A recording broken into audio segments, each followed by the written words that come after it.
Hello, dear listeners. Well, this episode is a bit sad for me to release. Sad? I know. Emotion. What a cucked weakness I have. Feeling things is for weak regressives, not true rationals. Anyway, jokes aside, it's a bit sad because it's about an event that really sort of encapsulates some of the issues that have been bubbling under the surface in the atheist scene for quite some time now. I've personally been dealing with it for a while as people have seen fit to attack and try to discredit my whole life story simply because I also criticize atheists who pander to the Western right and far right while dishonestly calling themselves liberal.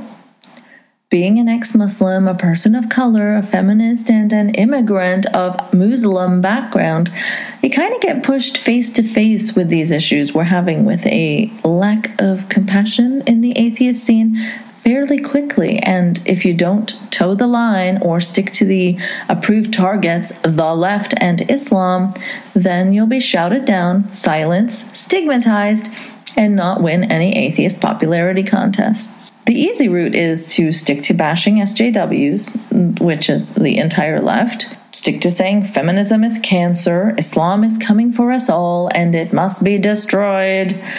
That'll win you the popularity contests, celebrity retweets, and the Patreon dollars. So I find it pretty valuable when someone from within the atheist scene doesn't pick that route. And that's why I like and admire Thomas's integrity, principles, and values. This conversation is largely him explaining what went down at the secular conference Mythicist Milwaukee recently, where he was set to interview Youtuber Sargon of Akkad. Now, I haven't followed Sargon too carefully, probably a good thing because whatever I have looked into has not been great. The thing I want to stress, though, is that this problem is so much deeper in the community than just one toxic, terrible YouTuber. It's spread far and wide. There's a huge issue with people who want to downplay racism, Trumpism, sexism, or protect the people that make that sort of downplaying their job. Ruben. There's a huge issue with people supporting or defending the far right, hijacking secular criticisms of Islam or of the left even, but yet insisting they be called liberal. There's an issue with selective free speech advocacy and disproportionate focus on every campus kid that does something ridiculous, but little outrage over Trump's effects on free speech, or at best half-hearted criticisms of the right, certainly lacking the passion that there is for hating on the left within this movement. Even in a climate where the far right is rising in ways we haven't seen in a long, long time. They scream about the words racist, bigot, and Nazi losing meaning from overuse. But just now, as I sit here at my computer, I'm having Peter Boghossian pop up in my mentions to explain that the three people who literally screamed Heil Hitler while attempting to shoot people after a white supremacist speech are not Nazis because they aren't literally from the 1940s German Nazi Party. I mean, this is like the opposite problem of overusing such words. It's called downplaying, grossly underusing these words, even when the target is right. It's called spending your time policing language to make sure that these extremists don't get characterized as Nazis, at a time where even the guy who created Godwin's Law stepped in after Charlottesville to say, hey, it's okay. Call these alt-right assholes Nazis. Ironically, they also don't seem to care that their overusage of regressive left, SJW, feminism is bad, also has an effect on how potent their favorite terms are as pejoratives, or how legitimate critiques of these things get lost in their overuse of these terms. I mean, we are caught in some backwards political correctness here. It actually works in favor of people who like to wear swastikas. I mean, don't you dare ask rational skeptics to address people by their non-binary pronouns, but do remember what gentler terms Nazis prefer to self-identify as. Got that? There's a deep dogmatic resistance to criticism or self-reflection. There's a general swing of the pendulum so far right because of some of the things the left does get wrong, sure, that we're stuck now in this illiberal movement that rewards right-wing pandering and bullying, and a rational skeptic conference with a largely anti-SJW lineup seems like the place where these underlying issues might just boil over. And that's kind of what happened. What a shocker. This is pretty much what it was set up to be, from what I saw on the outside. On their website, Mythicist Milwaukee state their core values as being humanism. I don't think that came through very well, since the whole controversy was about the audience cheering on some over-the-top, hateful, disgusting anti-woman tweet by one of their hand-picked speakers. Reason, logic, and research. Well, considering they invited on YouTubers who thought Pizzagate was plausible, they didn't uphold that one either. Oh, and also that last bit, research. They invited some guy, though not as a speaker, called Amos Yee, who they proudly tweeted was attending. But then we're told that he is a literal advocate of child rape, child pornography. They insisted he had withdrawn such views, but upon further investigation, they found he would not retract those views, so they uninvited him. Not looking so good on that research part either. Equal rights for women and children. Okay, considering what I mentioned about this conference so far, that one wasn't really successfully upheld either. Elimination of religiously based laws. Sure, maybe all the guests invited did believe and advocate for that. Religious pluralism and separation of church and state. Sure, that's a basic one that most people would agree on at a secular conference. Ethnic equality. Yeah, maybe if you take Kekistani into consideration as an ethnicity. LGBTQ equality. Oh, well, I don't know. Pretty sure some of their ultra hand-picked super rational guests have spread misinformation about Bill C-16 in Canada regarding trans rights. So what's that? Like just a couple of their stated values upheld at their conference? Boy, what a mess. It's certainly been interesting, yet not surprising, to see who falls where on this issue. The ideological rifts in the atheist scene become deeper and really just get in the way of meaningful secular activism. When we have to constantly assure people on the outside that, look, it's okay, we're not the rightish wing, anti-feminist, anti-Muslimish types. This is just not a good look. It's sad because I do wish that the term atheist would have less stigma associated with it. But anyway, here are some last points before I let you get on with the episode. I honestly don't understand how you could be following this conference-related drama and focus on, well, Thomas didn't do a great job. He got too emotional. And, if you listen to his episodes on this, he acknowledges that he wasn't at his best, and given the circumstance, I really can't blame him. And sure, his conversations about this afterwards, unfortunately, have gotten heated and sweary. I really don't know, though, what he's been going through with hundreds of people hate tweeting at him.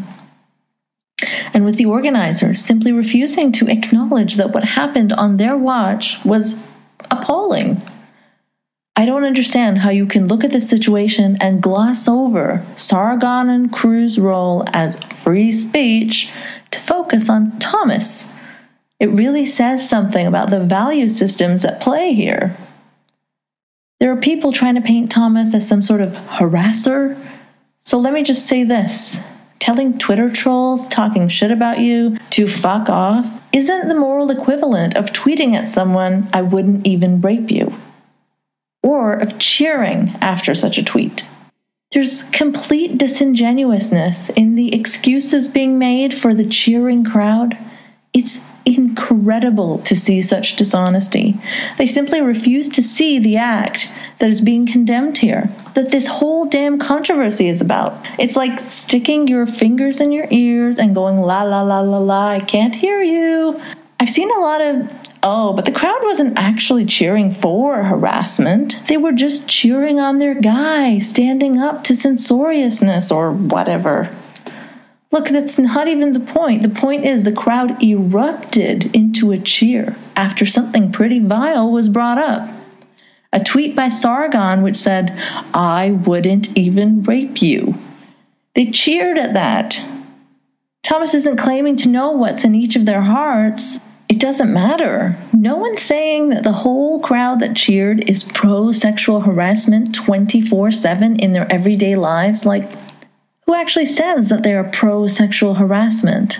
What anyone with a shred of decency is horrified by is the very act of cheering in response to such words. You just can't deny that that's what happened. That literally was the sequence of events. It's embarrassing, really. And yes, there were no actual Nazis there. Congratulations, everyone!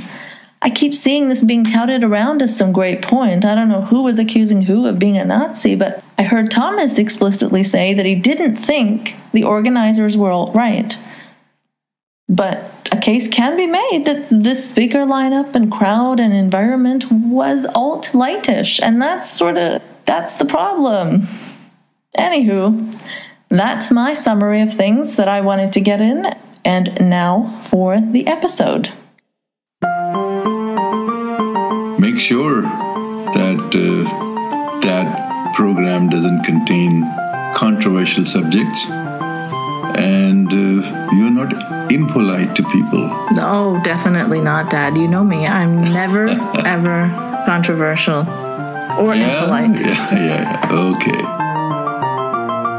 Welcome to Conversations with your lovable, never pisses anyone off, ex-Muslim host Aina, keeping it non-controversial.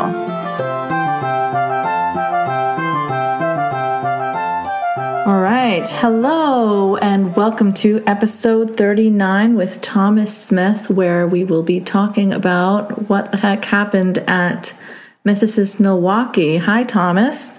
Hey, how's it going? Good, how are you? Doing okay. I'm sure you're getting a bit sick of repeating this story, but... Yeah, well, kinda. Yeah, I mean, I've heard all your episodes that you did on it, and I heard one from another podcast that you went on, and yeah, I've been following it quite closely. I think it really highlights some of the things that I've been concerned about for a while about the movement, so yeah.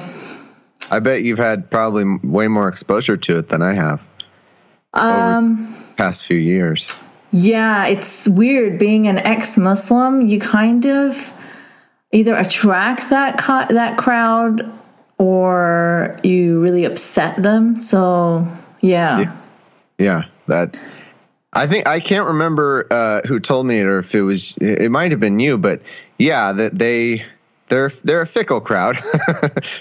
Being an ex-Muslim, I can imagine with that crowd would be pretty rough, because they either are glad you said something critical of Islam, and then the second you say something, critical of people who are critical of Islam in a certain, then all hell breaks loose. They're really... it's so intellectually narrow. Yes, and as an ex-Muslim, you're designated a specific role, and you cannot deviate from it. And I was on your podcast talking about what happened when I deviated once too. But common theme. I'm pretty sure I've heard it from every ex-Muslim I've talked to in this movement. Oh yeah, well, a lot of them buy into it too, so that's kind of depressing. So, firstly, let's talk about how. You changed your podcast name a while ago. Sure. Yeah. So can you tell me a bit more about that and what it was and why you changed it? Oh, well, I mean, I just changed it for a few reasons. It was atheistically speaking. And number one reason I changed it is because I always thought that was a bit awkward of a name. I kind of came up with it, just one of many ideas that, my friend thought was good. And so I went with it. There wasn't a lot of thought put into it. But then as the years went on, I'd been talking about atheism less and less. And there are a number of times when I would invite a guest or, try to reach out to somebody, a scientist, an author or whatever, and they'd see the name and they'd be like, what is this, Mm-hmm. And so I just got tired of that. And I just thought, I want to just cover whatever I want. I want to just talk to whoever I want. And I don't want to be held back by this name. So I just brainstormed for a while, and I thought of a name that, it's fine. Serious Inquiries Only. I think it's a little, a nice little play on words a little bit. And as soon as I changed it, or as soon as I announced that I was going to change it, like all of my patrons said, "Oh, good, I can finally share it with my family and my coworkers and my whatever." Oh. Or like, we're saying they hadn't shared it because they didn't want to share something with atheists with, their coworkers and out themselves. So I was like, man, I wish people would have told me sooner that they were going to share it with all these people had I only changed the name. But what I have noticed is I can email anybody I want. I can email any author, anybody, just scientists, whatever, and they will come on, and they're not worried about the name. And I suppose that links up a bit with what we're talking about, because there are ways in which atheists get an unfair bad reputation. For sure. So there are ways in which Christians will always have some cartoony, ridiculous, image of atheists. But there's also ways in which being an atheist are getting some deserved criticism, because not enough, I'd say. Yeah, because as I've recently discovered, something that many people have long since known, and then to be honest, I knew too. I was just avoiding it. That there is a big, motivated, angry group of assholes who are kind of atheists. They're not even all atheists, actually. So let's at least give atheists that much credit. Their primary ideology is anti-feminism. That's not even a joke. That is 100% a serious statement. It is anti-feminism, anti-social justice.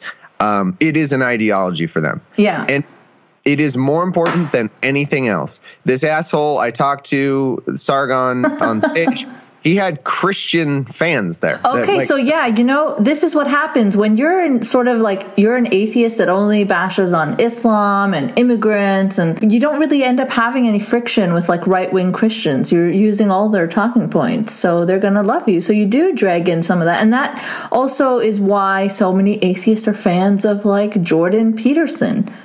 He's been pretty anti-atheist in the past, and he's quite ridiculous and anti-intellectual and not rational and very SJW-like.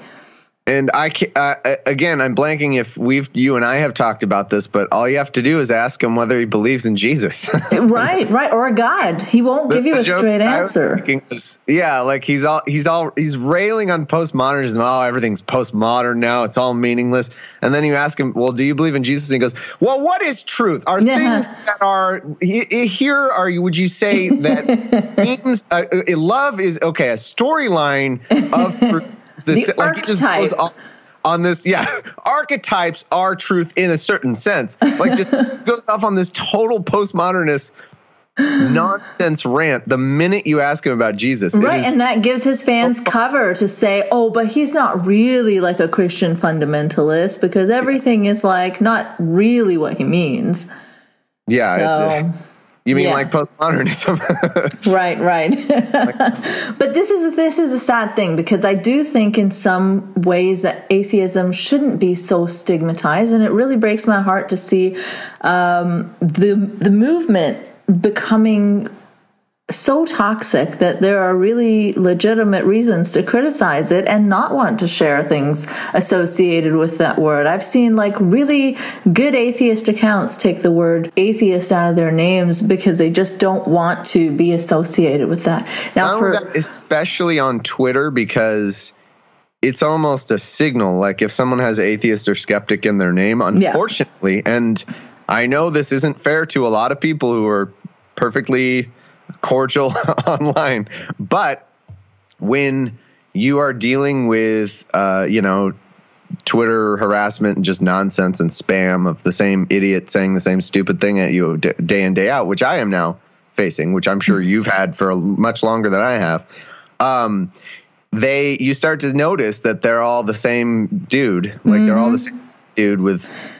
And sadly, ex-Muslim is becoming a term like that too. Like my most recent, I did a speech for the BC Humanist Association via Skype, and I talked about like the troubling rightward shift and just the association with that word, similar to atheist, is now becoming like it's the thing that we used to fight against, like for being so ridiculous a few years ago. Like, what do you mean right-wing mouthpieces? Like that's bullshit. These are liberals that are just unfairly stigmatized, but that's not entirely true anymore. I really think the lens that I just put is, I think it explains it, because if you look at someone like Sam Harris, who you've been critical of, I've been very critical of, definitely has his faults, definitely has, things that I wish I could talk to him about, like Black Lives Matter and his harping on identity politics. But it would be unfair to say that his entire ideology is anti-feminist, anti-social justice. I don't think that's true. And here's the reason why. He ended up coming out fully, against Trump and voting for Hillary. And I think that tells you everything, because these on YouTube, like Sargon and all that, they are so invested in anti-feminism and anti-SJWs to the point where it's a religion for them. They are absolutely. He's not part of that crew. They would ignore everything bad that Trump would ever do, or say somehow it's SJW's fault, so it justifies them wanting to vote for Trump or not vote for Hillary. I think that tells you all the difference in the world, because while, again, Sam Harris has plenty of faults, I don't think he's only motivated by some hatred of SJWs. I think it's in there somewhere, but it's not like his primary driver. I think he's able to factor in a lot of things, like, hey, maybe let's not take healthcare from 29 million people. Hey, maybe let's not build an idiotic wall. Hey, maybe let's not be incredibly racist toward Mexicans and basically every group that's non-white. Hey, like all this stuff that Trump's doing, that if you were a rational person, if these YouTubers who think they're so rational, if they really were, they would weigh the consequences. Like, and if you want to say, even coming from their end, even coming from their point of view where SJWs are ruining the world, you'd still factor that in. You'd be like, okay, how does Hillary, how does she even affect that? Like, if Hillary's president versus Trump is president, what difference does that even really make to SJWs? It doesn't make that much. Whereas if Trump is president, here's all this horrible shit that's going to happen, and possibly nuclear war with Korea. Maybe despite my hatred of SJWs, maybe it's worth voting for the actual adult who could run the country. But there's different degrees to this, right, Thomas? So like being anti-Trump is sort of like a basic human decency requirement. People don't have that basic human decency. No, but also, I don't think that just not voting Trump means that you're like in the right for everything. No. You know what I mean? No, but I think it's telling. I think it's very telling, because to a degree, these people that I'm dealing with right now are so bad that they can't even get that basic question right of Trump, of that. Like and the reason I bring it up is because they'll always say they're liberal. Oh, I'm liberal. Yeah, no, I'm definitely. I'm a big lefty. Yeah, big lefty. Anyway, that's Trump's the new thing. Better than Hillary as a president. It's like, no, then you're not liberal. I'm sorry. Your ideology is you hate certain people. You hate lefties getting too lefty or something. You hate SJWs. You hate feminists. That's your ideology. I don't care what your other beliefs are, because it's blinding you to the fact that Trump is undoing every single good thing that any Democrat has done in the last 8 years. That you can't be a liberal in any meaningful sense of the word. You absolutely can't.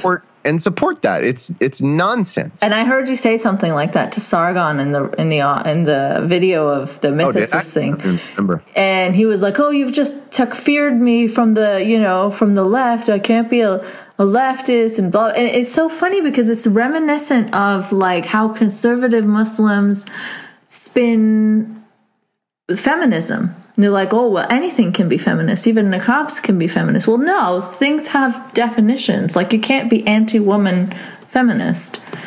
You can't, you know what I mean? So that's how they spin liberal. It's absurd. And the parallels, to be able to see both the worlds sort of have this overlap, it's the most frustrating thing. But before we get too far into that, I want you to just go back a bit and just sort of tell me what happened in a summed up sort of way.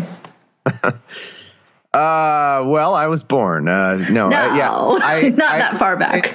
Well, okay. Last year I gave a talk at this conference, Mythicist Milwaukee. It was a lot of fun. I talked about having finished the Bible on my other podcast. It was super fun. People loved the talk. It was a great positive experience. I was excited to go back. And then partway through the year, they announced the new guest list for this year's conference. I wasn't on it, and I felt kind of bad because I was like, I did really well. I know my talk was voted really the best short only of the debate between Bart Ehrman and Dr. Price, which everybody was looking forward to.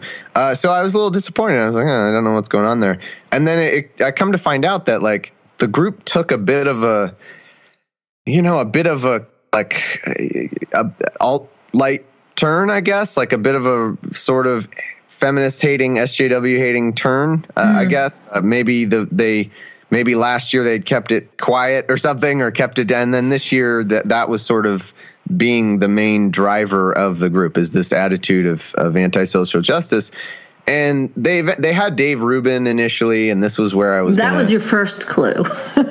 Yeah, exactly. But because of some other people in the group, it used to be a pretty big group, I think, before all the sane people left. But some other people in the group were like, "Hey, what are we doing? This is all anti-regressive left kind of people." And I think they lobbied to have Dave Rubin interview someone on the other side, and so my name was brought up, and so that's how I got involved. And I said I'd be glad to do that because I would love to talk to Dave Rubin. And then I remember you mentioned it on my show, and then he mysteriously had some family issues or double booking or something. Yeah, he dropped out like a week later. And so they had to find a replacement, and that's when they found this person, Sargon, or they knew, they didn't find him, they knew him, but they said, oh, he'll do. And I didn't know much about him. I had heard his name, but I thought he would just be like kind of like a Dave Rubin. So I was like, okay, whatever, I'll do it. Because my travel and hotel was already booked and everything. They'd already done all that, and the day was in my calendar. So I was like, yeah. And, I'm doing 5 podcast episodes a week to be. That's just crazy. Yeah, I just don't. I figured I'd get to this when I get to this. Okay, when it's a couple weeks away, I'll do my research, and I do a lot of research, but I do a lot of research every week. So it's like I'm not going to do it now. I'll do it then.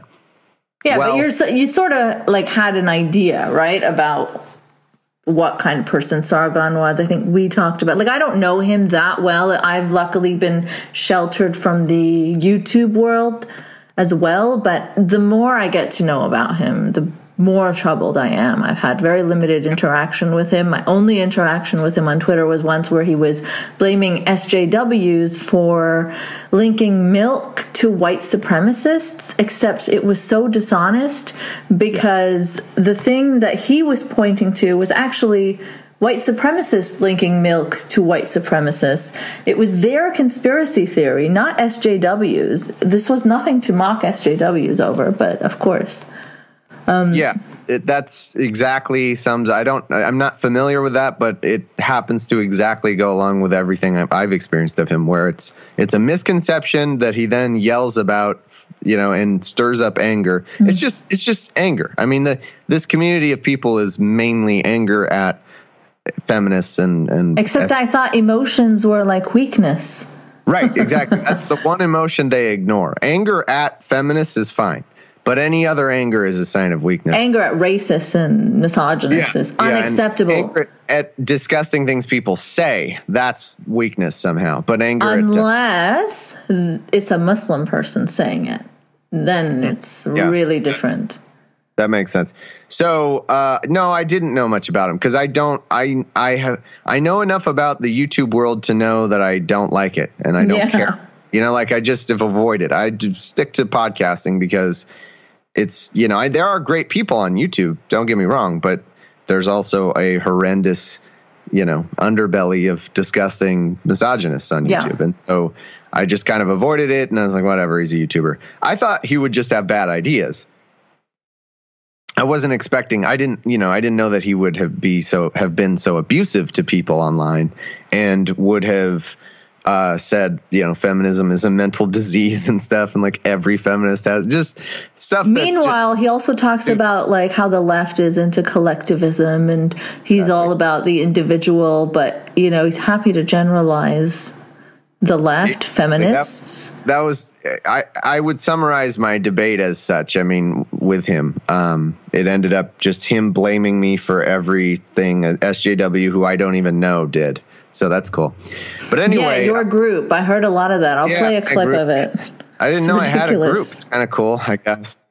Absolutely. In fact, I think I'm morally superior to you because you guys started it. You understand when you sit there and go, when you sit there and go, white men are the problem, do you see that as, and this is why I want to talk about principle with you, because you are in favor of racial and gender discrimination.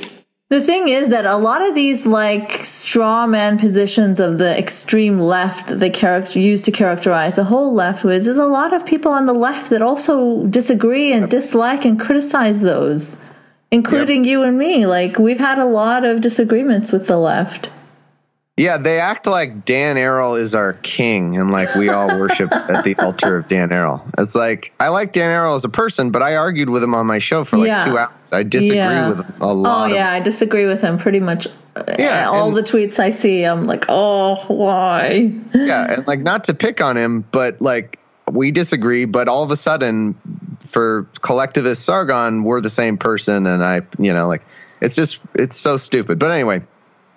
Yeah, I didn't know all that. So I agreed to do it, and had I known everything I'd known then, I would have said, no way, I'm not doing that. Like, get somebody else, or just, get someone else instead of him, or get someone else instead of me, one or the other. But by the time it kind of elevated to where people like Christy Winters, Steve Shives, Dan, some other people, those were the main three that I was in contact with, mainly, and mainly Christy. Christy was working really hard on getting this information out there that, hey, here's the person you are inviting to your conference. Like, you are giving your platform, which is a limited thing. Like, we don't give these platforms to every single idiot in the world. Like, there's only so many speaking slots. You're using one of them, indeed 3 of them when you count the other YouTubers they invited. But you're using at least one of them for someone who, has said abusive things towards women online, has said disgusting things, and frankly,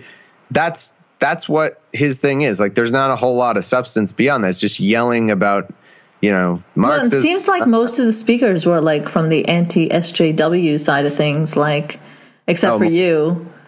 Yeah. Like, pretty much all, even, people have only pointed out Shu and Armored Skeptic and Sargon because I guess I don't know much about any of them, but I guess those are the people that people took most issue with, and they weren't.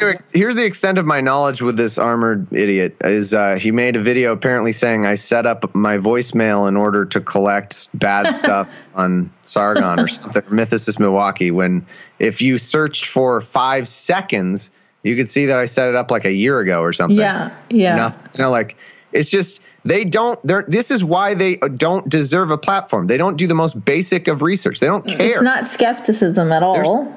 Exactly. It's not skepticism. It's just anger, and it's bullshit. It's lying. That's all they do. It's so insane to see how they don't care. They're truth nihilists. Wasn't like Sargon also like a 9/11 truther and some other sort of conspiracies? I think he thinks Pizzagate was plausible. He didn't openly say it's true, but he didn't I didn't end up wanting to try to bring that up because I've seen him kind of just slip around it and be like, nah. I didn't want to bring something up where he'd just be like, no, not really, whatever, and just, and then it wouldn't be that good of it. But I have definitely seen solid proof that he thinks that one of the buildings couldn't have come down or something. I mean, he does. Yeah. I think he has some of those elements to his beliefs, but anyway, Yeah, so then, long story short, I went through with it because I didn't, I had committed to it, and I didn't want the alternative, which would be he would just be there on stage by himself, getting to appear as though he's some great intellectual, in front of maybe people who wouldn't know who he is. So that's who I had in mind. Who I had in mind was, imagine if someone goes to this, conference just because they're a new atheist, or they're a recent deconvert, or they're just interested in what this conference would be. I thought I didn't want that person to see him on stage and he would say something about the Enlightenment or whatever. It'd be Enlightenment values, and then they're really smart, and then. So you wanted to bring these things to light, I guess. Yeah, I wanted to make sure that any passersby, any bystanders would know who he was, and that's what I wanted to do, and that's what I did. That was very brave of you. I think that by the time you were going on stage, you probably knew how much of the audience was rigged against you, or how much of that club, that little movement it's like walking uphill all the time. Just even being a podcaster, obviously it's different to be on stage, but trying to be like a left-leaning atheist podcaster or left-leaning ex-Muslim podcaster, you're always walking uphill, going against the tide. It's exhausting. So, you must have had some idea that that's what you were walking into. Well, I suppose I didn't fully realize that. Here's what I thought. I thought it would be last year's conference audience, basically, plus some Sargon fans. That's what it'll be. But no, it was at least half rabid, yelling, jeering Sargon fans who had no sense of decorum, they didn't want to debate. That's the whole thing. All this is about debating ideas. They didn't want to debate. They shouted me down at every time I would try to ask a question. I couldn't even ask a question without getting shouted down and interrupted. It's like, it's not a debate. They're interested in ownage and hatred and anger and, and being. And so what was that big controversy that what did the audience scream about? Well, I started off with his horrible tweet that he tweeted toward a female MP who had been a victim of sexual assault, all because she was part of an initiative that wanted to find a way to fight bullying online. And I suppose one wonders why Sargon would be so threatened by that. So you told female MP Jess Phillips. Yep. Everyone should know this by now. I just want to make absolutely sure. Everyone should know. It's in the newspapers, so you probably do know. Someone who was herself a victim of sexual assault. All because she wanted to start a campaign to rid online bullying. To fight No. When you say, it's a campaign against online bullying, that sounds really neutral. But what it is unjustifiable control over social media. Let me finish the quote, and then you can. I will, by all means, give you a chance to have your say. So this is someone who's a woman, a sexual assault survivor, someone we all know, she was public about that. It's in the news, and it's in response to a campaign to try to fight online harassment, and you saw fit to tweet at her, to say to her, I wouldn't even rape you. Yep. And do you understand why your moral outrage about that is something I just don't care about? Because you're awful. Yeah, I do. Now that's it. You're awful. Exactly. That is an unacceptable thing to say to somebody. To tell a rape victim, a sexual assault victim, I wouldn't even rape you is disgusting. Why? That's behavior that should be beyond the pale. Why? And everybody cheering, everybody who is a part of inviting it's not you, an insult. you have signaled to the women in the movement, you do not give a shit about using rape as a threat to bully somebody. That's what you have signaled. It's not a threat. It's the antithesis of a threat. So what was her campaign about? There's two things two reasons they kind of justify it that I have seen. One is that she laughed at men's issues. She laughed at male suicide. That's the claim you'll see online. You literally will see, she laughed at men committing suicide. And then I was like, well, what is this? And so I did, again, elementary research that these fucking people don't do. because they're not skeptics. And it turns out in a meeting where an MRA wanted to have a men's day, in addition to a women's, there's already Women's Day. So he wanted to have Men's Day. At one point, this person testifying in her committee in Parliament said, something like for men to have a voice. And she chuckled at that because she's the only woman in the committee. So she chuckled because the idea that men don't have a voice in a committee where she's the only woman is funny, rightfully so. And then after it, she clarified. She's like, "Hey, sorry I laughed, but I wasn't laughing at men's issues. Like those are important to me. I forget the couple that he mentioned. I don't certain what is it? Male suicide, and then colon cancer. I don't know what it was. Something else like that. Well, I think feminism also addresses men's issues a lot that MRA types fail to bring up, like when it comes to certain pressures to be masculine in a certain way and what impact that has on boys and men and how it may cause them to suffer in their life.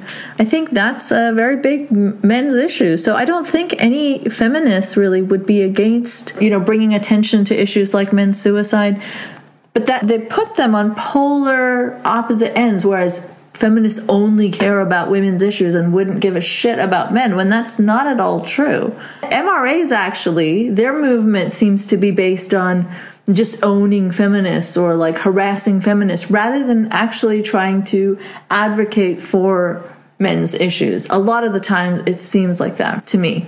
Yeah. Separate thing. I mean, just to finish the story, she clarified she wasn't laughing at men's issues. She was laughing at the idea that men don't have a voice. And so that's given as an excuse for why you can say horrible stuff to her. And then she also, like I said, she was part of this anti-bullying thing online. And I even looked at the online breakdown and what the goals of this drive were, of this initiative. And it's it's nothing. It's like, because they can't do anything. They're working with Twitter to try to, figure out solutions. It's some of that jargon where it's work to figure out, there was no proposal to ban the internet or some shit. Just wanted to see if they could do something to try to figure out how to stop people from giving, saying horrible things to mainly women online. And so for all that reason, Sargon felt justified in tweeting at her, "I wouldn't even rape you." Which is so disgusting thing to say. And I have found that there are some people who you just cannot convince that that's a disgusting thing to say. They refuse. Because I've seen the dishonest, defense of this as saying, "I wouldn't rape you," but that's such bullshit. Anyone that engages with this honestly, this is how religious apologists, try to twist the words of scripture. Yeah. The wife beating verse in the Quran is just saying to I don't know, cuddle her or something. Yeah. And you can't convince them. It is like that. It is like a religious verse. You cannot make them see no, this is a horrible thing to say. Even if you wanted to try to grant because some people do say it's a rape threat. And I haven't said that because it's not really a rape threat. I think it's just a disgusting, it's using someone's sexual assault history against them. It's using rape as a way to harass them. But this is the straw man defense they use. Oh, you think he would rape her? And it's no, actually, I don't think he would rape her. But that's not the point. And it's telling because everyone arguing with me on this, and they're arguing at me. I'm not even bothering. It's just not worth it. Mm-hmm. But they're arguing at me on Twitter, and they're saying, you said it's a rape threat. It's not a rape threat. It's no, I actually didn't say that. So that's how I know you don't give a fuck about what anyone's actually saying. You just have your talking points that you're used to saying. But anyway, when I read that tweet, he said, as you can see in the video, I read the tweet. I was fully intending, I even said as much, I intended to give him time to make whatever bullshit explanation he wanted to make. I said I'd give you time to explain your thoughts. So people also say I came at it with anger, and I started, I derailed the conversation because I came out there angry.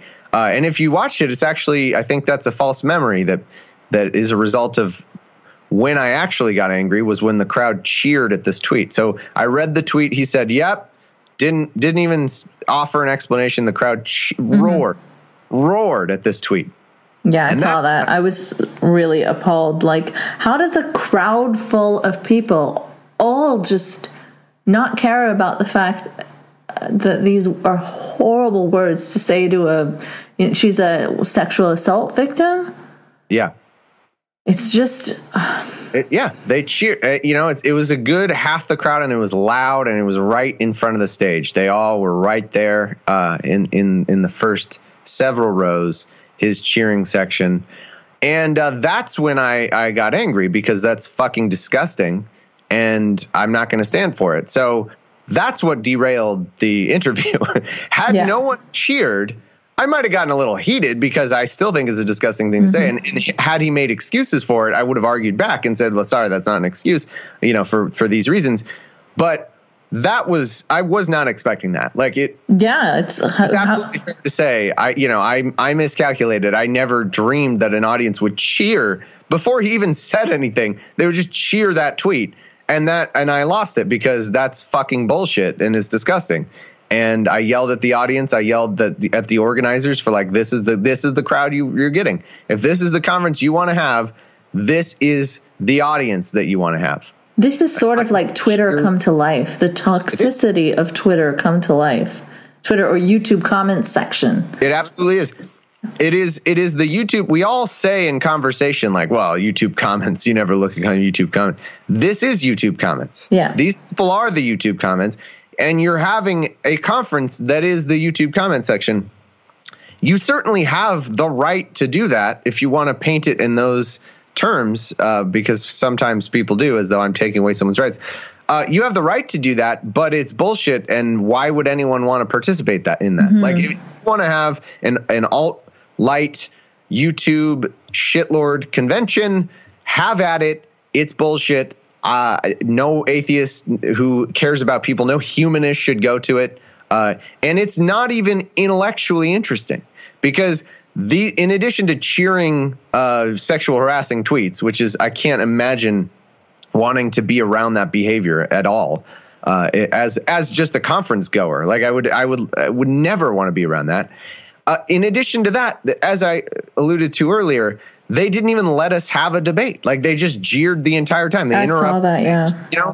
That's not why is that an intellectually good idea? How could you think that that's like, oh yeah, we're really hashing out these issues? No. Well, watching it, yelling, they hear the word feminism and they yell cancer. It's a rabid group of idiots.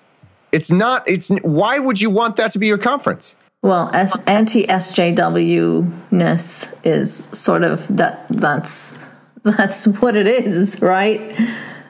If that's your ideology, then it's a doorway to some pretty bad stuff. Like, there was a time when SJW actually meant, like, some extreme positions, and now SJW just means, like, anyone on the left, anyone that cares about issues like sexism, racism, things like that make you an SJW. Somehow, like, compassion is weakness, and what the hell happened? A lot of us atheists have left religion to get away from bigotries like that, and then you come to the atheist movement and you somehow find it again. And now you have the backing of thinking that you're so above it all. You're so immune to religious bigotries that you're in the right. It's so dangerous. And young atheists coming out, if this is the first stuff they see, it's just creating, like, a terrible generation of atheists and ex-Muslims. I mean, I'm really heartbroken over seeing this, because it's something I believed in, something I fought for, something that meant so much to me. Yeah, they latched on to a couple of things, I think. They latched on to the idea that emotionless logic is somehow something that we could even do, which is not true. I mean, motion is key to all of our reasoning. If you look at the science, it's actually true. And I think B, they latched on to this idea of beating someone in a debate. You know, like they obsessed over a bunch of Christopher Hitchens videos, and that became like, oh, Hitchens slap down, whatever. I noticed this like 5 or 6 years ago, or maybe I'm exaggerating. Maybe it was like 4. But I remember I think I said in one of my early episodes, I noticed that every Hitch video, like Hitch highlight video I was seeing, I was starting to be really turned off by the way they were being described. You know, like, because I would watch, back when I was more in this atheist stuff and I was watching these atheist YouTube videos, I would watch debates because I found it really interesting. And then YouTube starts suggesting stuff for you or whatever. And you start to see Hitchens slaps down the whatever. Oh, 5 times Hitchens absolutely destroys a Christian. And I was like, right. What? Like, schools this Muslim bitch. I've seen all that. It's so disgusting. Well, yeah. And this was years ago. I think before it wouldn't have said schools a Muslim bitch. That's awful. But now I'm sure it does. Yeah, it does. But back then it was even just getting more and more like just violent rhetoric about it. And I just, again, to you people, if there's any of you listening, which I don't think there are, I hope there aren't, but if there are, like, you think you're all about ideas and debates and all that, saying like this slap down and they beat down and he's Hitchens slap, that's not how ideas work. Like, you don't debate ideas by who has some verbal insult that slaps someone down. That's not actually how you debate who things. wins a popularity contest, who has a bigger audience. Like, come on, like, then religion wins, right? Yeah, exactly. I would never want to do battle on those terms, because you're right. White Christians would probably win everything. Or if we go globally, there will be some other populations that are going to outnumber anybody. So popularity is not the way you win ideas. And also, this idea that like insults and owning and slapping down, like, how does that contribute to anything? That's a separate thing. That's an obsession these people have that has nothing to do with ideas. Yeah, it's like a bastardization of what refuting religious ideas once was, right? So even in the ex-Muslim movement, I'm seeing increasingly painfully cringeworthy takes like, oh, why would you teach your children this disgusting language of the Arabs? Or, if I wanted to teach my kids that, I'd stay there. Or, it's like, why are you... you have no knowledge of what context and what political climate you're saying this in. Like, the language didn't do anything to anyone. It's not a person. It's a language. It's a form of communication. And I'd say the same to like an actual SJW that would hate on English for being a colonizer's language or whatever.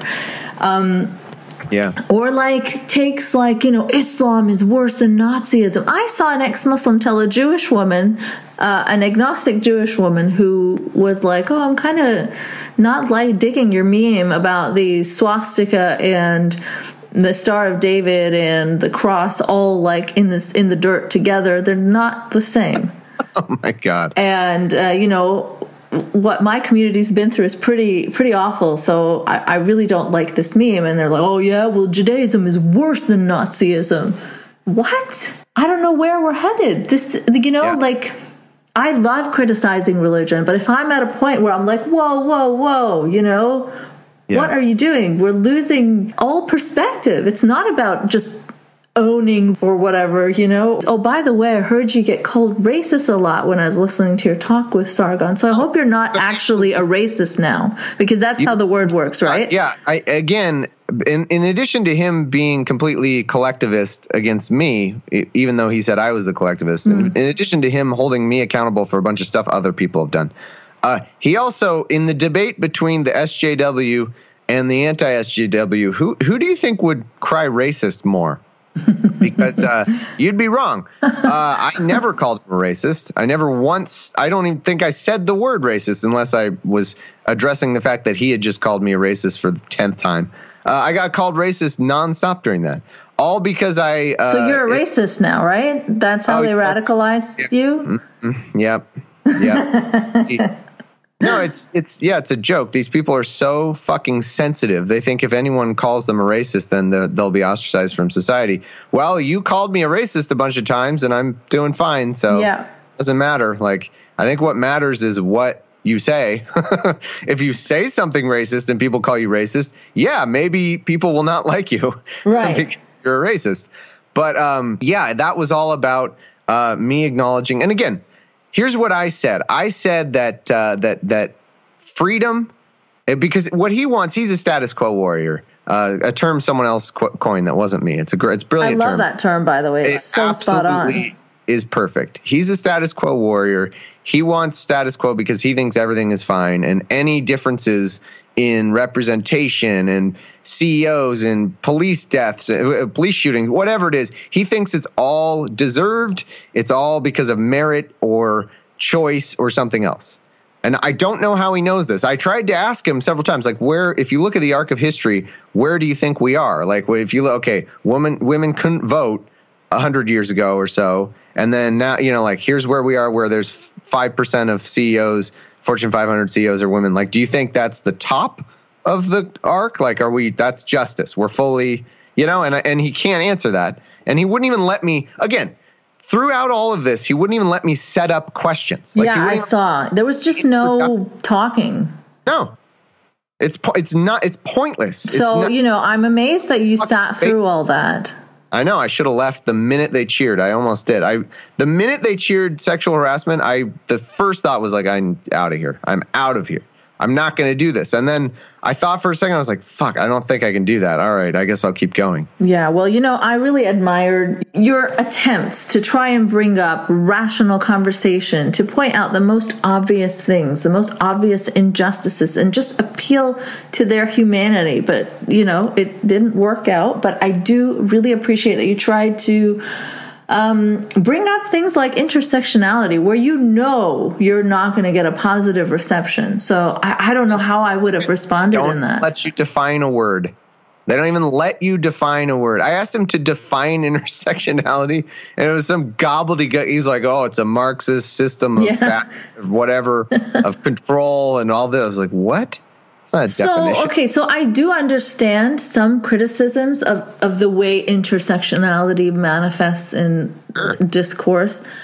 And that is because a lot of intersections are ignored, and some of them are kind of propped up in ridiculous ways, like, being a hijabi Muslim seems to be very valued these days, and that intersection with feminism makes you overlook a lot of things. So, there's a kind of a kernel of truth in some of the points that this Sargon crew wants to make. And I'm happy to discuss those in a very rational and reasonable manner. In fact, a few years ago, those are the things that I focused on.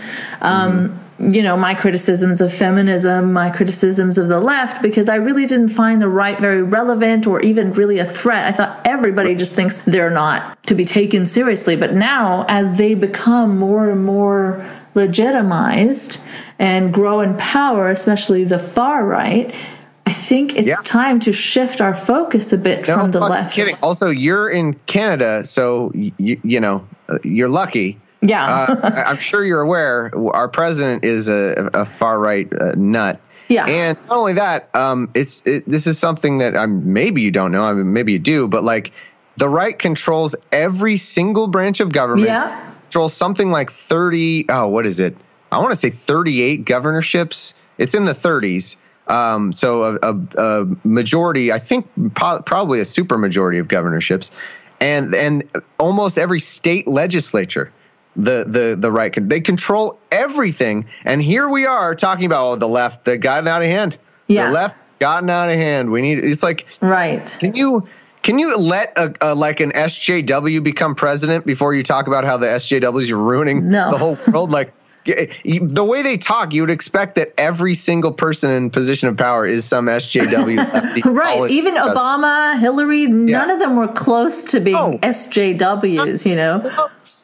Not even close. And at the same time, this is the inherent sexism of what he would have voted for Sanders. So Sanders was fine. Bernie Sanders was, even though he's more progressive than Hillary, he somehow wasn't the SJW brigade. Somehow, I don't know how. But Hillary, okay. If she would have been elected, then that would have ruined everything because of SJWs.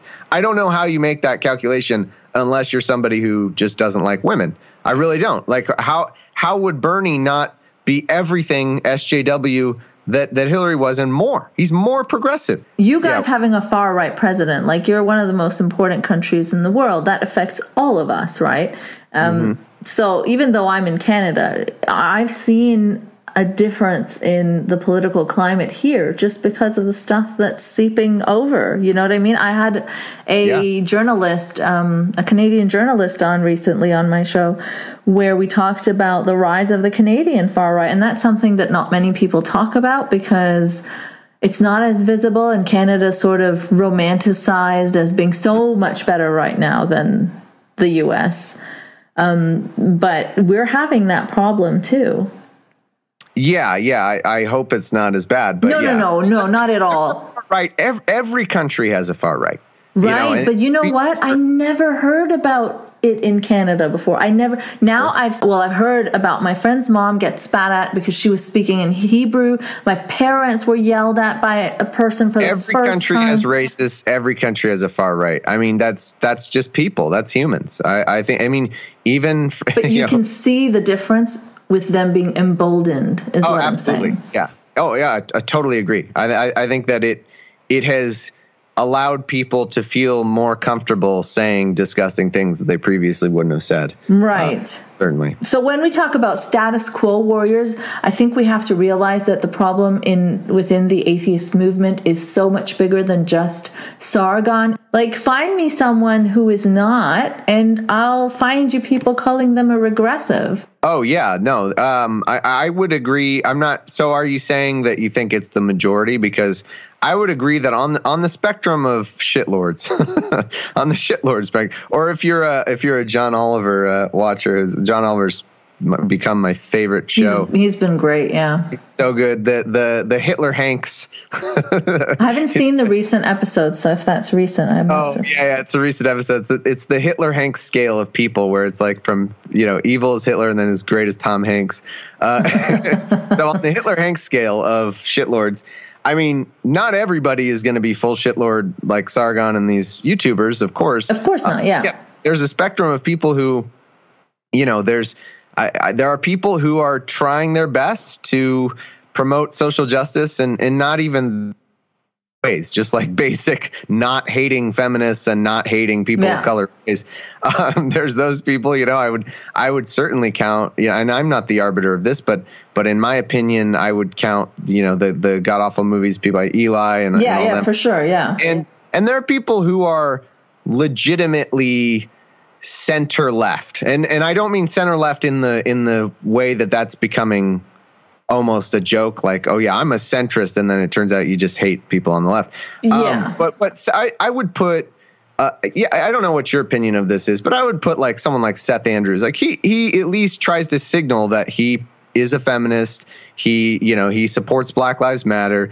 I wouldn't call him an SJW by any means. I don't think, but he I think has good intentions with that. He is not devoting a bunch of time on his show to bashing the left constantly. And I don't know that much about him, to be honest. I've just, seen some of his stuff in passing, and most of it seems fine. He pulled out of this conference, which is great and admirable. And Well, I'm saying I love Seth. I don't think he's like a social justice warrior. I don't think he's on the front lines of that, but I don't think he wants to be. I think he wants to be doing his show, but also he is someone with a heart and someone who is definitely sympathetic to a lot of these social justice causes. And so that's where I would put him. And there's certainly no immensely popular atheist who is a flat out SJW. Like, I don't know, Forget SJW, but like clearly, evidently very left. Like just being, someone that is more concerned about, say, racism, sexism, misogyny, not exactly. Not like, crazy Halloween costumes and campus craziness and the left is silencing free speech. Someone that would focus more on like Donald Trump's threats to free speech. Right. I haven't seen too many of those people around. Even in people who are like, centrists, there's a lot of just left bashing. Yeah. It's become it's the thing to do. It's all the craze right now. Okay, so back to the conference. So tell me what it was like. It reminded me of when Mariam Namazi was speaking, that clip went viral, and there was a bunch of assholes like just turning the lights off, not letting her speak, and it was so horrible to watch someone being put in that position, and again with you. So how did you deal with that? Like just the jeering from the audience. I did see you get very angry and emotional, and I don't blame you. Yeah, no, I got wouldn't say that I dealt with it in the best way. I would say that for me, a lot of people think the minute that I got angry or emotional, that somehow disqualifies me from having any thoughts or something. And that's what I think is a very toxic masculinity. I think that's feminists have it exactly right when they talk about how this devaluing of emotions and this looking at any sort of emotions as weakness and looking at it as somehow that makes me invalid and that makes me unable to even give my thoughts. Because as I pointed out, even if you were just a logic robot and I tell you, okay, there's statement X, is it true or false? And then you want to know like, well, what are the emotions of the person who's giving statement X? Like, are they mad or are they calm? It's like, what relevance does that have to the truth of the statement? It has no relevance whatsoever. But these people think that. They think if I'm mad, whatever I said doesn't matter or something, or it's wrong. So that's not my value system. My value system isn't remain calm in the face of assholes, remain calm in the face of people who would cheer sexual harassment. It's not. I was very angry. I was livid. And I was angry that people would want to put on a conference like this. I was angry at how little they seemed to care about what they were doing. It was rough. I was definitely angry that I wasn't allowed to finish questions and I wasn't allowed to actually have a debate. If I would have Dave Rubin the interview, it would have gone fine. And it is true to say that because it's cowardice. I could have gone in and say, hey, Sargon, I hear all kinds of bad things about you, but you're not such a bad guy. That's how he starts every fucking interview because he's pathetic. You're not such a you're not a big racist. Well, I heard you were a misogynist. You just seem like a normal guy to me. That's as though that's a question. Yep. Normal people say misogynist and racist things. What did you think he was going to come to the interview in a Klan hood? It's unbelievable. But anyway, Dave Rubin said that about Katie Hopkins, who tweeted about trying to find a final solution. Yep. I want to make a supercut. If I had time, I would make please do. Of Dave Rubin saying, "You're not such a boy. I heard you were. That's what kind of interview question is that? That's not a fucking interview question. God. Listen, but anyway, Thomas. To me, as a woman of color, I just want to tell you that it's comforting to see someone have emotion like that. So I thank you. Thank you very much for restoring my faith in like the atheist scene, that there are people like you.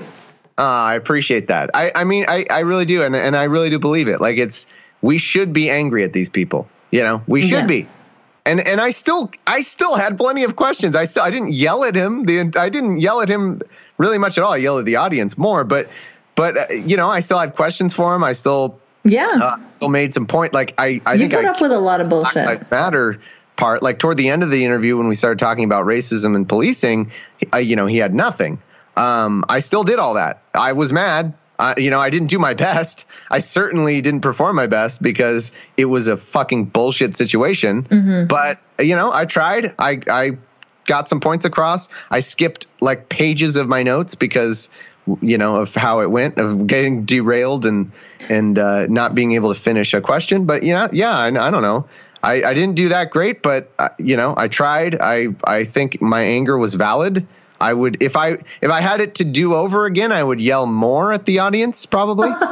And I would have said slightly different things too. Had I been prepared to deal with the fact that this would be an audience of assholes, I would have emphasized that the internet is watching. Like I'm not doing this for you. Like I'm not. I could to appease this audience, again, I could have Dave Rubin this shit. I could have been calm and like been nice to him and kissed his ass. Oh, Mr. Sargon, what do you think about, like, look, you would have gotten more Patreon subscribers and more followers for your podcast that way, but that's not. I don't want these people's fault. I do not. Sargon offered me to go on his show or come on mine. He offered that. And I was just thinking, like, what is the benefit of that? I mean, I want to try to change minds. I really do. But I don't know that his audience is people I want. Like, with the things they say to me that all day, they're still tweeting at me all day. So have your thoughts changed about like a no block policy at all? Because I remember you had some pretty strong opinions on that before. No, because my opinion was I don't block people just for disagreeing. I don't block people for just try. But if somebody is being abusive, I said years ago, and I don't want you to get me wrong. Like, if someone is harassing you, by all means block them. I never said you shouldn't block someone who is giving you shit all the time. Okay, but good. What I did say is I don't really have those people because I'm a white male. Like, for the longest time, I didn't have those people because they don't target me, but they are. So, but no, I haven't even blocked that many people. I just fucking turned it off. I just can't. I'm not even looking at it. It's just useless right now. Yeah. I'll get back to it eventually, and I probably will just mute people. That's just kind of because whatever. But yeah, no, that's my policy. If someone is just constantly saying useless shit. And time wasters too, right? I feel like you don't owe people your time. No, you don't. I do my best if someone actually has a question. I want to try to, or if someone actually disagrees, and even if they disagree with me in an angry way, I in the past have tried to engage with them. Right now, it's useless because it's just lies. Like, it's not even right. There's tweets I'm getting, oh, Sargon raped you on stage. Oh. That's and what I I'm heard getting. that I saw that there was a video posted about how you and some goon that you hired was like hauled off by the cops, and I was looking for that in the video, and I did not see any evidence of any goon being hauled off. Yeah, that was Tom from Cognitive Dissonance. The Snowflakes got rid of him from the party because he was talking to Sargon in a way that they didn't like. So the Snowflake organizer had him removed from the VIP party. And all he was, you can watch the video. It's up there. He's just asking questions. And, right. Things were tense, but like it wasn't. You know. It was a heated debate, but there was no like goon. And there was also no like hauling. It sounds like you guys were taken out. Just saying untrue things. This is why I don't give a shit about them as an audience. Why would I want an audience of people who have no regard for the truth of statements? They don't care. They just all they care don't matter in this time of alternative facts. All I want for listenership is people who maybe we disagree, but at least facts matter to them. Like they could point me to a fact that I'm wrong about. Well, yeah, just at least engage honestly, right? Like the whole I won't even rape you versus I won't rape you thing. Like anyone should be able to see why that's a problem and why saying it's the same as I won't rape you isn't honest. And saying I won't rape you is a weird, creepy thing to say. Like even that, yeah. You don't just go up to someone and say I won't rape you. Yeah, like it's ridiculous. But yeah, so seems like you put up with a lot of bullshit and you've made it through. And I wonder if now, like, I know you're really interested in talking to people with opposing views, and that's fine. So am I. I've talked to some people that I really, really disagree with on my show, and I do enjoy doing that. But do you think maybe it's a time where we should be more careful picking our battles? Like, is every debate worth having? Oh, no, I've never thought every debate is worth having. I mean, I'm not going to. Flat earthers, Michael Marshall has a show where he has people with just absurd beliefs on, but the premise of the show is what it is. There's no doubt that he's having people on with ridiculous beliefs. He has conspiracy theorists on, and he just tries to explore why they believe what they believe. Yeah, that seems fine. Like, if you're not doing it to normalize them, right? It's obvious when you're doing when you're doing it to normalize them, and when you're right. For example, when you have a racist on and you start the interview with, "Well, you're not such a racist," like that. Right, but okay, so look, this is all part of the problem, right? Dave Rubin, and look at all the people that support and just refuse to see the problem with Dave Rubin. There's a lot of people who are like, why do people hate my friend Dave Rubin? And you point them to examples and they'll just... Sargon's been on his show 2 or 3 times. This rape tweet has never come up. He's never bothered challenging on it. Of course not. And didn't the conference also invite some like child rape advocate to the conference? And then So that was somebody. That's a weird situation where someone. Oh gosh, was it Melissa Chen or was it? I believe it was her that was helping him with his asylum case. Well, because he was he was a case that elicited some warranted sympathy, I believe. Sure, yeah, there was some blasphemy stuff. What's that? There was some blasphemy-related stuff. Yeah, he was being held somewhere or I don't know. He was, for his atheism, he was being persecuted, I believe. Right, and that's not fair. But then he also advocates some views about child porn being okay. Yeah, he was going to come as a guest of somebody, I think Melissa Chen, but I could be wrong. And they didn't invite him, but when they found out, they bragged about it. Oh, this special guest, this guy. And then people pointed out he's in favor. He thinks that an age of consent is fascism. And they said that he had retracted his views when in fact he hadn't. He hadn't. And then this all happened in like a day. They called him for comment and he refused to retract any of his views. So they disinvited him. And indeed, he tried to come and he was escorted out. So there is a line, apparently. I wonder why they're not SJW. Yeah. Aren't they fascists for censoring this guy's right to come to a thing? Oh, it's such a mess. And now apparently some big name atheists have been alienated by Mythicist Milwaukee. And Matt Dillahunty made a video and Seth Andrews and wrote a big Facebook post. Nobody supports them. No mainstream atheist supports them. And David Silverman also wrote quite a strong post, which I liked, It didn't focus on both sides stuff. Yeah, especially because he tends to be conservative. I don't know that he's full on conservative, but he has some conservative ideals, and it just goes to show that this isn't a matter of partisanship. This isn't a matter of only one set of ideas is okay. No, I would have debated Melissa Chen all day on that stage because she's not a harasser of people. She doesn't say. Every feminist, literally every feminist that has a mental disease. She doesn't say bullshit like that. I don't know. Well, okay. To my knowledge, she hasn't said that. If she has, then certainly my opinion would change. But I would debate somebody. Like, it's not about not wanting to engage with ideas. Yeah, I would debate Rubin. Yeah, me too. I don't think Rubin is a harasser himself.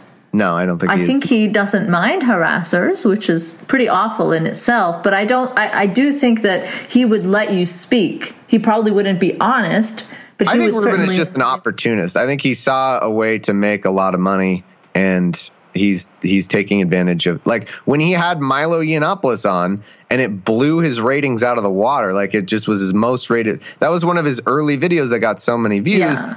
He probably thought, and he did it a couple of times with Milo, and then he didn't comment really on the Milo scandal, and he didn't comment on the new Milo scandal where he was doing like Hitler salute, where people in the audience were doing Hitler salutes right in front of Milo singing karaoke, and Milo didn't see it because he has bad eyesight apparently. Yeah. Well, it's all funny because anything that trolls is funny, and it's fine, and it's all kosher, it's all fine. Right. According to these people, the highest value is not being offended by stuff. It really is. Like, not. I like how you characterize that in your podcast about it too. You're like, I think a toaster could achieve your highest value, and it's like it's true. Yeah, it's true. I think their highest value of having someone say awful shit and you not reacting could be achieved by a fucking toaster. So if that's your value system. I'm not interested in your value system. Like, that's a boring value system. There's nothing to it. Right. So listeners, please, try to point out when you see this movement heading in that direction, and don't let it go there. It's time for things to change. What do you say, Thomas? Yeah. I mean, I'm hoping, I think there are some good examples. I'm doing my best to be a good example. And I hope that that's where, you know, Seth Andrews, like I said, he's probably the biggest name I know of that is, I think, getting it basically right. And we need more people, you know, on that who, at the very least, as you put it, at the very least are not like harping on the censorious left all day in and day out as like the biggest evil in the world. We need those voices, and I don't know like what the future of the movement is. You know, I don't know. It's not like we're allowed to tell this shitlord slime pit that they're not atheists. Like, they are atheists. Yeah, of course they are. We have to own that. Most of them are atheists. They're not all of them, actually. There's some crossover, as we touched on. Of course, yeah. But if they're atheists, which I think Sargon is, you know, and a lot of his followers are, if they are, we can't take that away from. They're atheists. And Reuben was, and now all of a sudden he started questioning his atheism. He's the best panderer. There's not an audience that he, except for the regressive left, anything else is good. With the exception of SJW, regressive left people in his mind, any other audience is fair game. He will pander to them all day in the name of that. It's so funny. Right. Oh, yeah, certain things. I thought I was an atheist, but maybe there's certain things that I believe that how do we explain love for your mother? Yeah.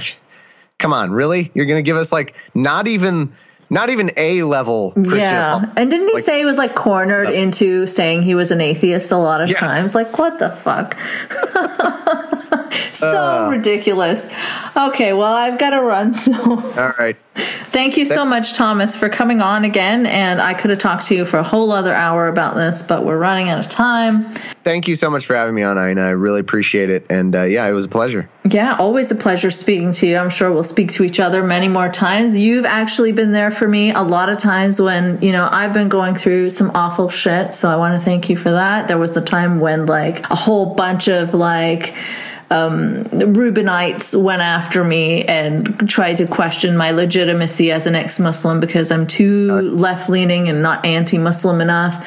And you had me on to talk about that. And also when my podcast co-host in the early days tried to hold my episode hostage and screw around. He put a horrible because he knew I'm tech incompetent. He put this horrible message about me to my audience because he knew once he released the episode only once I paid him. And then he had an intro in there saying that I'm a horrible person, and he knew I wouldn't be able to edit out. So you came to my assistance again, and you edited all that bullshit, creepy anti-Ina ads that he put in there. Oh, that was so weird. Thanks so much. I would come to your assistance again in a heartbeat, because I hate trolls more than anything. It's like the people who trolled you are disgusting and who harass you are disgusting, and I'm just anti-harassment, and it shouldn't be controversial. It shouldn't be. It really shouldn't be. It really shouldn't be controversial. Thank you for sticking up for women. I try. Do you think there's discrimination against women in our society? I'm absolutely certain that there will be someone somewhere who is being discriminated against. Do you think there's discrimination against men in our society? Not really. Unbelievable. Unbelievable. Unbelievable. How did James... Listen to all these identity politics people all of a sudden. Weird. No, it's an observation of what's really happening, Tom. Yeah. Amazing. So do you think there's more discrimination against men than women in our society? It doesn't really matter to me, to be honest. No, answer the question. No, it does matter. I don't know, and I don't care. You don't care. You're a good guy, Thomas. Take care. All right. Bye. Thanks for listening to another episode of Polite Conversations. You can support this podcast by sharing the shit out of it, making some noise about it, or contributing via Patreon. Patreon.com/nicemangoes. No Ian Mangoes. Also, you can follow me on Twitter @nicemangoes. If you want to make a one-time donation instead of a monthly Patreon one, you can do so via PayPal, nicemangoes.blog@gmail.com. Remember, no Ian Mangoes. If you've got an interesting story and would potentially like to be a guest, you can email me there too. A special thanks to Dylan Beck for theme music, sound, and production help.